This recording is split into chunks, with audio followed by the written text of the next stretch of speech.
लो जी है बच्चा फड़िया है जिस दोस्त का है वो लैके जा सकता है ते साडे भी यार चिट्टां पईयां या कोई सानू वापस कर दे साडे हुण ते टाइम भी लंघ गया ते मैं तुहानू शो करवाना वा ये पकड़ बेटा ये पकड़ सही पकड़ इधर कर सारों के ऊपर ना मार इधर कर इधर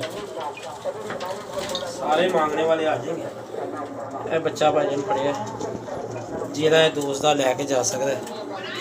वैसे तो मेरे धर्मपुरे कज़न भी आ रहे हैं ठीक है तो कुछ दोस्त लाइव विंडो भी आ रहे हैं मैं उन्होंने बड़ा रोकिया कि यार तुम ना आओ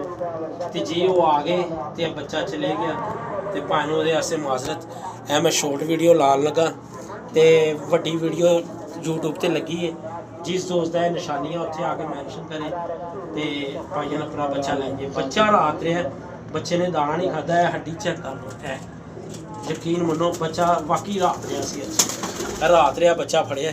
तो अपन दुआवां च याद रखना कल जो बच्चा असी फड़िया सी ना वो साडा उस्ताद मोहनी का निकले है मानी का बहू वाले कोई छाते होना ठीक है जिन्हों का भी अल्लाह पाक उन्होंने नसीब करे बच्चा चले गया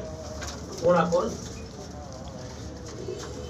अज हूँ ही आके लै जाएंगे ठीक है जी साढ़े वालों सब दोस्तों ईद मुबारक तो चैनल में सबसक्राइब कर दो अपनी मुहब्बत याद रखना अल्लाह।